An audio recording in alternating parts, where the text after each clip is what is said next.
Aha. Šitą istoriją, kur visi rajone žino, tik nieks garsiai nesako. Panelė iš trečio vėl langą pravėrė, sako užeik tyliai, kol mama nematė. Aš sakau palauk dar draugai apačioj, bet ji tik nusijuokia, nu tai greičiau Romeo. Panelė iš trečio truputį velnės, vieną dieną myli, kitą siunčia velniop. Ir nors sakiau savo, man jos nereikia, bet kai jį parašo viskas, aš jau pakeliui vėl. Stovim kieme, kalbos apie nieką, vienas apie darbo, kitas vėl be nieko. Telefonas pips, žinutė trumpa, tu kur ir viskas. Man jau nebe ta tema, laiptinė sena, kaimynai kaip sargai, kiekvienas žvilgsnis lyg būtum vagais. Tyliu kaip pelė, bet širdis skala, nežinau, už durų laukia dar viena drama. Panelė iš trečio vėl langą pravėrė, sako užeik tyliai, kol mama nematė.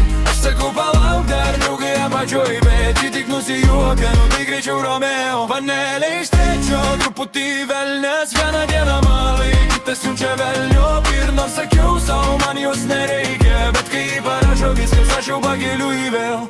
Jis sako tu durnas, aš sakau gal biški, bet kažkaip vis tiek mes vėl kartu liksim. Kartais į angelas, kartais tikras velnės. Vieną minutę šilta, kita ledinis šaltis. Bandžiau sakyt viskas, bandžiau dingt nakčia, bet vos tik pamatau, jo viskas iš naujo čia.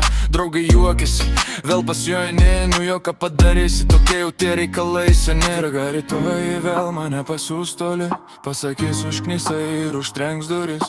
Bet praeis kelios dienos, vėl žinutė labas, ir aš vėl stovėsiu ten, kur prasidėjo viskas. Panelė iš trečio vėl langą pravėrė, sako užeik tyliai, kol mama nematė. Aš sakau palauk dar draugai apačioj, bet ji tik nusijuokia, nu tai greičiau Romeo. Panelė iš trečio truputį velnės, vieną dieną myli, kitą siunčia velniop. Ir nors sakiau savo, man jos nereikia, bet kai jį parašo viskas, aš jau pakeliui vėl.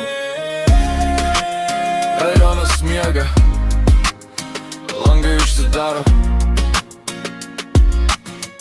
bet istorija tą pati rytoj kartos.